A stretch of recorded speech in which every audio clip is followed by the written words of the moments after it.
Particular लिख लीजिए, particulars लिख लीजिए, और यहाँ पर एक LF यानी लेज़र फोलियो के नाम से, यानी कौन सा लेज़र है वो, LF का एक कॉलम बना लीजिए, और यहाँ से एक डेबिट अमाउंट यानी यहाँ से डेबिट कॉलम, और यहाँ पर एक क्रेडिट कॉलम। ये इस तरह से हम एक फॉर्मेट बना लेते हैं। ये जनरल एंट्री का फॉर्मेट है, आप इसको ऐसे बना लीजिएगा। उसके बाद हम कोई भी ट्रांजैक्शन यहाँ से रिकॉर्ड करेंगे, ठीक है। तो अगर मान लिया कोई डेट है, पहला ट्रांजैक्शन है या कोई डेट होगी, तो यहाँ पर आप डेट डाल दीजिएगा, और यहाँ पर वो डिटेल्स लिखेंगे, क्या डेबिट होगा और क्या क्रेडिट। डेबिट वाला डेबिट अमाउंट में और जो क्रेडिट वाला क्रेडिट अमाउंट में लिखा जाएगा। ओके, चलिए मैं एक क्वेश्चन देखता हूँ, उसके बाद क्वेश्चन के साथ ही आपको बताता हूँ जनरल एंट्री कैसे करते हैं। सबसे पहला ट्रांजैक्शन मेरे पास है, AS सिद्दीकी बुक से मैं पढ़ा रहा हूँ, और जिसको भी पढ़ना हो AS सिद्दीकी बुक खरीद सकता है CBSE बोर्ड की, और उससे वो एक एक क्वेश्चन मेरा समझ सकता है, ठीक है। चलिए, अगर मैं आपको बताऊं, यहाँ पर मेरे पास ट्रांजैक्शन लिखा हो, ट्रांजैक्शन नंबर 1, स्टार्टेड और कमेंस्ड ऑफ बिजनेस विद ₹20,000, यानी कि किसी ने बिज़नेस स्टार्ट किया है 20,000 रुपये से। तो मैं इसे अपनी बुक्स में कैसे लिखूँगा, अपना जनरल एंट्री में कैसे लिखूँगा। तो पहला ट्रांजैक्शन है, तो मैं 1 नंबर ट्रांजैक्शन डाल दूंगा, और यहाँ पर इन्होंने कहा है स्टार्टेड बिजनेस विद कैश ₹20,000, तो कैश बिजनेस में आ रहा है, तो मैं कैश को क्या करूँगा, यहाँ पे डेबिट करूँगा। यहाँ लिखूँगा कैश अकाउंट, पहला तो कैश आया है, तो कैश अकाउंट को डेबिट कर दूंगा, कितने से, 20,000 से। ओके, और 2 यहाँ लिखूँगा, थोड़ा सा स्पेस देंगे यहाँ से, फिर 2 लिखूँगा, क्या, कैपिटल लिखूँगा, चूँकि ये बिज़नेस में कैपिटल है हमारी, और इसको मैं यहाँ से 20,000 रुपीज़ क्रेडिट कर दूँगा। और नरेशन यहाँ पर, यहाँ लिखा जाएगा इसका नरेशन, यहाँ पर being business started. Okay, being business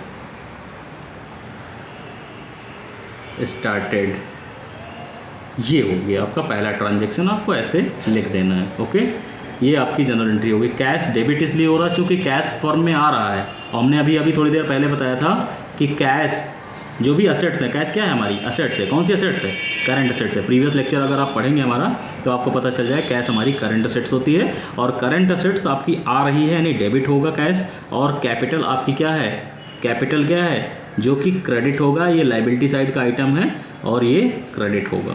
okay, चलिए दूसरा ट्रांजैक्शन मैं पढ़ता हूँ, और दूसरा ट्रांजैक्शन मैं आपको बताता हूँ। दूसरा ट्रांजैक्शन है goods purchase for ₹5,000, goods purchase for ₹5,000, GST eight the rate 12.5%, 12.5%। आप यहाँ दिखा सकते हैं क्वेश्चन को।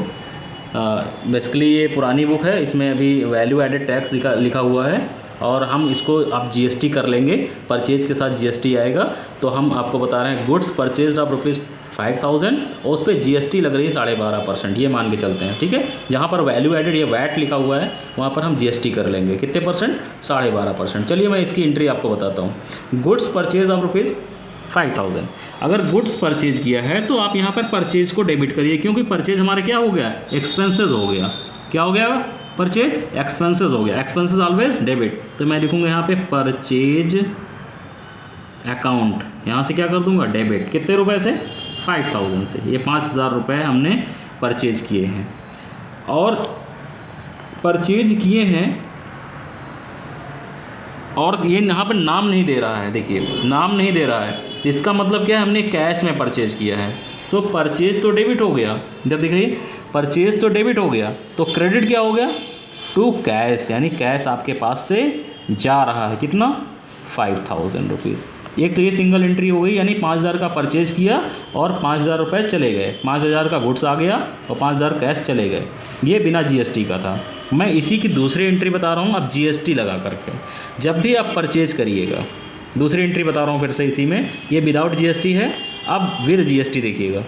परचेज अकाउंट डेबिट पहले करिए, परचेज अकाउंट डेबिट 5,000, और उसके बाद करिए इसमें GST, इनपुट GST कर दीजिए, क्योंकि परचेज किया तो इनपुट आएगा, इनपुट GST। अब इनपुट GST मैं आपको बताऊं 2 तरह की होती है, एक होती है SGST, एक होती है CGST, ठीक है। तो मैं आगे जब GST पढ़ाऊंगा, GST वाले चैप्टर, वहाँ पर बताऊंगा। अभी मैं इनपुट GST एक साथ बता रहा हूँ, CGST SGST दोनों को। तो इनपुट GST कितनी है, यहाँ से 12.5% इन्होंने कहा था, है ना। 12.5% किसका निकालोगे? परचेज का निकालोगे। परचेज का 5,000 का 12.5% निकालेंगे आप, तो कितना आ जाएगा बताइए आप लोग? 5,000 रुपया है, इसका 12.5% आपको निकालना है। कैसे निकालोगे? ऐसे निकालोगे ना। इसको सिंप्लीफाई करेंगे, देखो 2 जीरो इसके काट दो आप, यहाँ से 2 जीरो कट जाएंगे, और अगर ये पॉइंट दशमलव हटाओगे नीचे 1 जीरो बढ़ जाएगा। अब 1 जीरो और काट सकते हैं आप, यहाँ से देखिए 625 रुपये आ जाएगा। मल्टीप्लाई करेंगे तो 625 रुपये आ जाएगा जीएसटी, ठीक है। चलिए, तो इनपुट जीएसटी कितनी हो गई यहाँ से? 625 रुपीज़।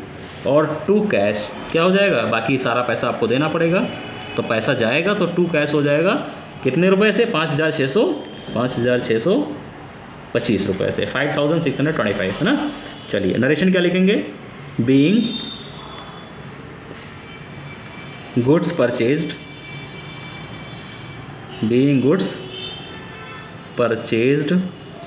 फॉर कैश, है ना। किस में खरीदा? कैश में खरीदा। चलिए, ये एक आपकी एंट्री हो गई, समझ में आ गया होगा मेरे ख्याल से। चलिए, अब हम लोग अगली एंट्री करेंगे। ट्रांजैक्शन नंबर 3 की तरफ चलते हैं। ट्रांजैक्शन नंबर 3, उसी तरह से मैं क्या करूँगा?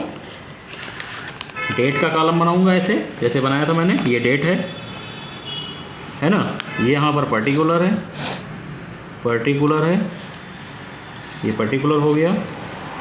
यहाँ से LF लेज़र फोलियो, और एक अमाउंट डेबिट का और एक क्रेडिट का, ये बना लूँगा। यहाँ से ये डेबिट हो गया और ये क्रेडिट हो गया। ट्रांजैक्शन नंबर 3 कह रहा है यहाँ पर, देखिए, goods purchased from Mohan rupees 3,000 at the rates 12.5% VAT कह रहा है। जहाँ पर वैट लिखा आप उसको जीएसटी कर लीजिएगा, मैं जीएसटी समझ के उसको पढ़ा रहा हूँ, ठीक है। आप वैट चूँकि ख़त्म हो गया, अब वैट का कोई काम नहीं है, तो इसलिए आप अब उसको जीएसटी समझ लीजिए, और जीएसटी से ही हम उसको करेंगे, ठीक है। अब यहाँ पर देखिए, गुड्स परचेज फ्रॉम मोहन है, यहाँ पर नाम दिया जा रहा है। नाम क्यों दिया जा रहा है? इसलिए दिया जा रहा है क्योंकि वो उधार खरीदा गया है, यानी पैसा यहाँ पर नहीं गया। तो पैसा नहीं गया तो मोहन का नाम आएगा। यस, एग्जैक्टली आएगा। मोहन क्या है? आपके क्रेडिटर्स हैं, और क्रेडिटर्स हैं तो ये क्या करेंगे? ये पैसा इनको देना पड़ेगा, यानी ये आपके लिए एक लायबिलिटी है, तो मोहन क्या हो जाएगा? क्रेडिट हो जाएगा। अब यहाँ से क्या करेंगे? एंट्री देखिए, परचेज तो यहाँ पर भी हो रहा है, और परचेज आप जानते हैं ऑलवेज क्या होता है? डेबिट। तो परचेज अकाउंट डेबिट। कितना डेबिट? परचेज कितने का है? 3,000 का है, तो मैं यहाँ पर 3,000 लिख दूंगा। ओके। अब इनपुट वैट या इनपुट जीएसटी हाउ मच? 12.5%। 3,000 का कितना हो जाएगा? आपको निकालना आ गया है, आप बताइएगा। 375 रुपये आएगा इनपुट जीएसटी। और टू, यहाँ पर कैश तो गया नहीं, किससे खरीदा था? मोहन से। टू मोहन अकाउंट, है ना, क्योंकि मोहन को आपको पैसा देना पड़ेगा। टू मोहन अकाउंट में ये टोटल कितना हो जाएगा? 3,375 रुपीज़। अब नरेशन आप लिख दीजिए, इसको यहाँ पर नरेशन लिखना है। Being goods purchased from Mohan, ठीक है। चलिए, ये आपका नरेशन हो गया। ट्रांजैक्शन नंबर 3 कंप्लीट हो गया। अब ट्रांजैक्शन नंबर 3 के बाद आते हैं हम लोग ट्रांजैक्शन नंबर 4 में। ट्रांजैक्शन नंबर 4 है गुड्स रिटर्न टू मोहन। अब जो गुड्स हमने ख़रीदा है वो गुड्स क्या हो गया? रिटर्न कर दिया गया है, क्योंकि वो क्या था? हो सकता है डिफेक्टेड गुड्स हो, है ना, तो वो आप क्या करेंगे? उसे वापस कर देंगे। देखिए यहाँ पे लिखा हो goods return to Mohan admitted our claim for ₹100 at the rate 12.5% VAT है, तो इसको आप जीएसटी समझ लीजिएगा। तो अब देखिए, मोहन ने 100 रुपये का गुड्स वापस कर दिया है। अब 100 रुपये का गुड्स वापस कर दिया है, गुड्स वापस किया ना, तो उसमें जीएसटी भी तो इंक्लूड रही होगी, तो जीएसटी भी वापस करनी पड़ेगी आपको। तो करिए, चलिए करते हैं। अब मोहन ने गुड्स वापस किया तो मोहन को डेबिट कर दीजिए, चूँकि मोहन को आपने गुड्स वापस किया तो मोहन को उतने पैसे नहीं देने हैं, तो उसे डेबिट कर लीजिए, ठीक है। तो मोहन अकाउंट कर दीजिए डेबिट, है ना। कितने से करेंगे? मोहन अकाउंट को कितने से डेबिट करेंगे? ये बाद में करेंगे, पहले हम क्या कर रहे हैं? परचेज रिटर्न कर रहे हैं। पहले टू परचेज रिटर्न कर दो, टू परचेज रिटर्न, है ना। परचेज रिटर्न कितने का है? 100 रुपये का है। परचेज रिटर्न हम यहाँ पर क्रेडिट में लिखेंगे 100 रुपये का, और उससे वैट कितना है? 2 क्या इनपुट वैट या वैट आउट जो रिटर्न है आपका, उसको भी क्या करेंगे भाई, यहाँ इनपुट लिया था इनपुट जीएसटी, आप इनपुट जीएसटी को हम क्या करेंगे? इनपुट जीएसटी को क्रेडिट कर देंगे, क्योंकि उतने से जीएसटी भी तो वापस होगी। 2 इनपुट जीएसटी कितने रुपए की? 12.5% है ना। 100 रुपये कितना होगा? 12.50 है ना। और टोटल मोहन कितना डेबिट हो जाएंगे? 112.50, राइट। तो ये हो गया। अब आप नरेशन लिख दीजिए, being goods return to Mohan, being goods return to Mohan. बस हो गई। आपको समझ में आया एंट्री कैसे किया हमने? मोहन को डेबिट किया क्योंकि मोहन को अब पैसे नहीं देने हैं 100 रुपये से। 100 रुपये और जीएसटी भी तो रिटर्न होगी, तो 100 रुपये का गुड्स उन्होंने क्या किया? वापस कर दिया है। तो 112.50 रुपये नहीं देने हैं, इसलिए मोहन को हमने डेबिट कर दिया, और परचेज को परचेज रिटर्न में 100 रुपये क्रेडिट कर दिए। इनपुट जीएसटी को भी क्रेडिट कर दिया, जो इनपुट डेबिट हुआ था अब वो क्रेडिट हो जाएगा 12.50 से। ठीक है, चलिए अगला ट्रांजैक्शन हम लोग करेंगे, 5वां ट्रांजैक्शन है। समझते चलिएगा। कोई डाउट आए तो आप लोग कमेंट कर सकते हैं कमेंट बॉक्स में जाके। ठीक है, चलिए transaction number 5। Transaction number 5, goods sold to Mohan. अगला ट्रांजैक्शन है goods sold to Mohan. VAT है, अभी तक परचेज कर रहे थे। देखिए अब हम लोग सेल की एंट्री सीख रहे हैं। अभी तक परचेज की एंट्री कर रहे थे, अब सेल्स की एंट्री सीख रहे हैं। देखिए परचेज करते समय आप परचेज का नेचर जानते क्या है? एक्सपेंस का है, तो उसे डेबिट करते थे। अब जब हम कोई चीज़ सेल करते हैं तो उसमें रेवेन्यू आता है, पैसा आता है, तो वो एक तरह की इनकम होती है ना, तो उसे हम हमेशा क्या करेंगे? सेल्स को क्रेडिट करेंगे। परचेज को डेबिट करते थे, अब सेल को क्या करोगे? क्रेडिट करोगे। एग्जैक्टली, ठीक है ना, समझ में आ रहा है। चलिए अब गुड्स सोल्ड टू मोहन। अब मोहन को बेचा है तो मोहन ने पैसे नहीं दिए, तो मोहन हमारा क्या है? यहाँ पर डेटर है, ये पैसा देगा, मेरा कस्टमर है ये। चलिए तो गुड्स सोल्ड टू मोहन, तो पहली बात तो अब मोहन को हमने माल बेचा है तो सेल्स हमेशा क्रेडिट होगी, है ना। तो मोहन क्या होंगे? डेबिट होंगे। तो लिखिए यहाँ से Mohan account debit, Mohan account debit. पर अमाउंट कितना, कितने का माल बेचा है? देखो यहाँ पे लिखा हुआ है 4000। कितना लिखा हुआ है? 4000 ना। तो 4000 का गुड्स बेचा है, तो अभी आप मोहन को डेबिट मत करिए, अभी आप मोहन को डेबिट अमाउंट मत करिए, क्योंकि अभी इसके साथ वैट भी तो आएगा या जीएसटी भी तो आएगी। तो 2 क्या लिखेंगे? Mohan account debit to sales account, है ना, टू सेल्स अकाउंट। माल कितने का बेचा है? 4000 का। अब इसके साथ क्या आएगी? Output GST to output, input नहीं आउटपुट हो गई, सेल के साथ आउटपुट आएगा, आउटपुट जीएसटी। कितने परसेंट है? 12.5%। 4000 का 12.5% कितना होता है? बताओ बताओ। 500 रुपये होता है ना। ठीक है, 500 रुपये ये हो गए। तो आउटपुट जीएसटी 500। तो मोहन को मैं कितने से डेबिट करूँ? देखो 4000 या 500, ये कितना हो गया? 4500। ठीक है, बस इतनी सी एंट्री करनी होती है। आपको समझ में आ गई होगी मेरे ख्याल से, है ना। अब नरेशन लिखते हैं, being goods sold to, being goods sold to Mohan. बस इतना लिख दीजिए, बस बहुत है, नरेशन हो गया आपका। अब अगला नरेशन, ये अगला ट्रांजैक्शन हमारे पास है 6 नंबर। चलिए 6 नंबर भी देख लेते हैं। देखिए यहाँ पर सेल्स ऑलवेज क्रेडिट होती है, तो हम सेल्स को क्रेडिट करते हैं। परचेज ऑलवेज डेबिट होता है, इसलिए परचेज को डेबिट करते हैं, है ना।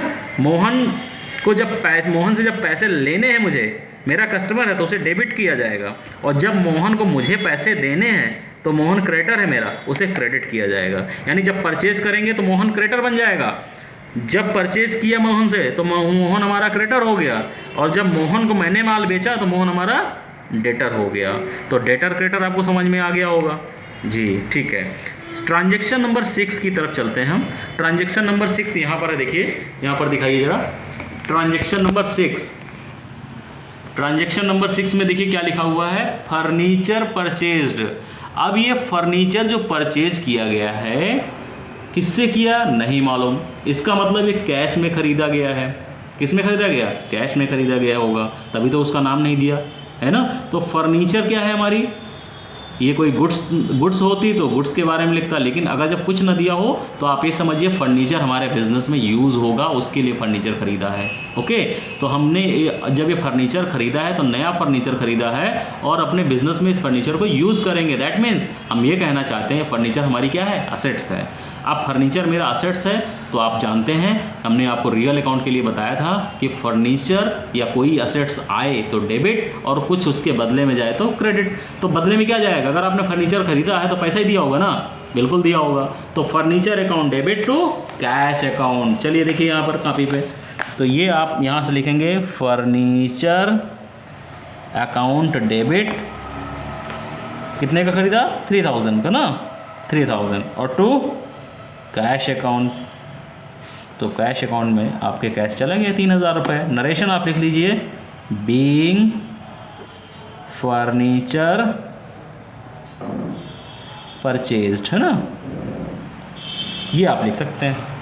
इस तरह से ये ट्रांजैक्शन 6 हो गया। अब ट्रांजैक्शन नंबर 7 पे आएंगे हम लोग, ट्रांजैक्शन नंबर 7 करेंगे।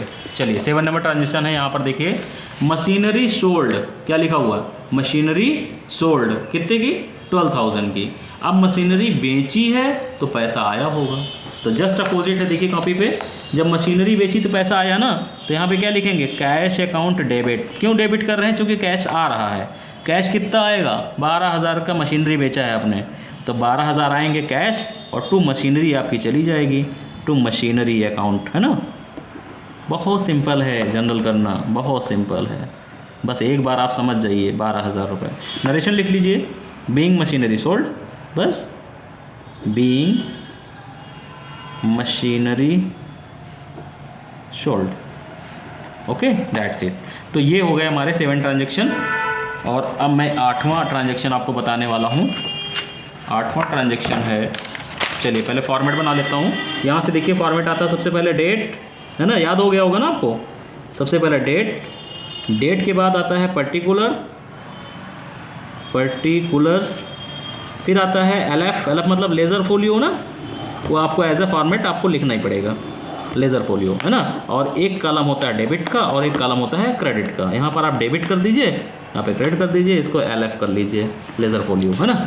एलएफ मतलब लेज़र फोलियो है, ठीक है। और आप इसको ऐसे फॉर्मेट बना लीजिएगा बढ़िया से, सुंदर सा।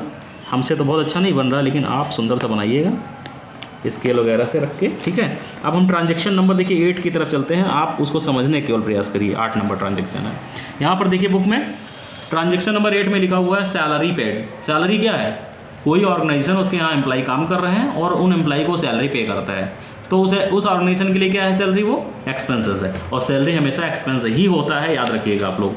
आप कभी भी पर्सनल अकाउंटिंग मत करने लगना कि मुझे सैलरी मिली, आपको सैलरी मिली तो आप उसको इनकम समझने लगोगे। आप अपने लिए अकाउंटिंग नहीं कर रहे हो, कोई भी ऑर्गेनाइजेशन होता है वो अकाउंटिंग किसके लिए करता है, अपने ऑर्गेनाइजेशन के लिए करता है, तो सैलरी वो पे करता है। जब वो सैलरी पे करता है तो उसके लिए वो एक्सपेंसेस है। कभी ये मत सोचना सैलरी तो मुझे मिल रही तो मेरी इनकम हो गई, नहीं, सैलरी आपको जरूर मिल रही है, लेकिन हम आपकी अकाउंटिंग, आप अपनी अकाउंटिंग थोड़े ना करोगे, आपकी तो इनकम है, ठीक है, लेकिन वो ऑर्गेनाइजेशन अपनी अकाउंटिंग करेगा तो अपने यहाँ क्या लिखेगा, क्या लिखेगा अपने यहाँ, अपने यहाँ अपनी एक्सपेंसेस दिखाएगा। तो चलिए सैलरी क्या हो जाएगी, यहाँ पे उसके खर्चे हैं, तो यहाँ से लिखेंगे सैलरी अकाउंट डेबिट। डेबिट क्यों लिखेंगे, क्योंकि खर्चा है, एक्सपेंस है। कितना सैलरी पे किया है, 3,200 रुपये, 3,200 रुपये, 3,200, है ना। और अब सैलरी दी है, काहे में दी, कैश दिया होगा या चेक दिया होगा, चलिए कैश दिया है, टू कैश अकाउंट, कितना 3,200, 3,200। नरेशन लिखेंगे बीइंग सैलरी पेड, क्या लिखेंगे, बीइंग सैलरी पेड, ठीक है। चलिए ट्रांजैक्शन नंबर ये कंप्लीट हो गया 8। अब ट्रांजैक्शन नंबर 9 की तरफ चलेंगे हम। नेक्स्ट पेज पे आते हैं, ट्रांजैक्शन नंबर 9 पे देखिए बुक में दिखाइए, लिखा हुआ रेंट रिसीव्ड, ठीक है। अब रेंट रिसीव्ड हुआ है तो ये आपने कोई प्रीमाइसेस या कोई बिल्डिंग या कोई हाउस या कोई होम आपने रेंट पे दे रखा है, या ऑफिस कोई आपने रेंट पे दे रखा है, उसका रेंट आपको मिल रहा है, ठीक है।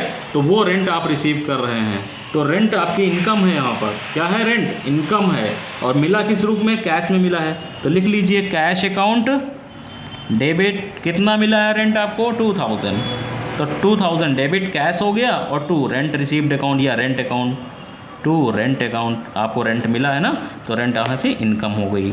रेंट एक्सपेंस भी हो सकता है, रेंट इनकम भी हो सकती है। तो यहाँ आपको मिल रहा है तो आपकी इनकम है इस फर्म की, और जिसने दिया है रेंट उसके लिए वो खर्चा है। ठीक है, तो यहाँ का नेचर क्या है आपके यहाँ, आप उसको एज ए इनकम ट्रीट कर रहे हो, इसलिए इनकम में लिखा जा रहा है, क्रेडिट में लिख रहे हैं इसको। ओके, अब यहाँ नरेशन लिख लीजिएगा, बीइंग रेंट रिसीव्ड। ओके, ये होगी नरेशन। अब ट्रांजेक्शन नंबर 10 की तरफ चलते हैं, लास्ट ट्रांजेक्शन है, बाकी हम लोग अब कल पढ़ेंगे। आज 10 ट्रांजेक्शन पढ़ेंगे हम, डेली आपको 10 ट्रांजेक्शन पढ़ाएंगे। ओके, चलिए इसमें लिखा हुआ देखिए 10वां transaction, amount received from Mohan. Amount received from Mohan कितना, मोहन को मान लिया पहले आपने माल बेचा था, तो मोहन से आपको 990 रुपये यानी 990 रुपीज़ रिसीव हुए हैं, और 10 रुपये उसने नहीं दिए हैं। क्यों नहीं दिए, उसने कहा वो हमें डिस्काउंट अलाउड हुआ है। तो आपने क्या किया, उसको डिस्काउंट दिया है, तो आपने डिस्काउंट दिया है ना मोहन को, तो मोहन को डिस्काउंट जो दिया है अलाउड है, वो एक्सपेंसेस है। अगर डिस्काउंट रिसीट होता तो आपकी इनकम होती। तो यहाँ से आपके लिए लॉस हो गए ना, 10 रुपये नहीं मिले, 1000 मिलने चाहिए थे ना, 1000 नहीं मिले, 990 मिले हैं, तो 10 रुपये क्या हो गया, लॉस हो गया, यानी कि डिस्काउंट आपने अलाउड कर दिया उसको। ठीक है, तो आपको कैश कितना मिला, 990। तो कैश अकाउंट डेबिट, डेबिट क्यों कर रहा हूँ, क्योंकि कैश आ रहा है तो कैश डेबिट 990 रुपीज़। और क्या है डेबिट, डिस्काउंट अलाउड भी डेबिट होगा। डिस्काउंट अलाउड आपने किया है, डिस्काउंट अलाउड आपने किया कितने रुपए का, 10 रुपये का। और 2 किससे, मोहन से। आपको पैसा किससे मिला है, मोहन से, तो मोहन को क्रेडिट कर दीजिए। किसको मोहन को क्रेडिट कर दिए। पहले आपने मोहन को डेबिट किया था ना वहाँ पे, अब मोहन को यहाँ से क्रेडिट कर दीजिए 1000 रुपीज़ से। तो मोहन जहाँ डेबिट हुआ था वो और ये क्रेडिट मोहन दोनों कट जाएंगे, तो मोहन का लेज़र बैलेंस हो जाएगा, यानी उससे पैसे अब नहीं लेने हैं। अब नरेशन लिखेंगे, being cash received from Mohan. बस इतना लिख दीजिए, बस बहुत है। चलिए, थैंक यू।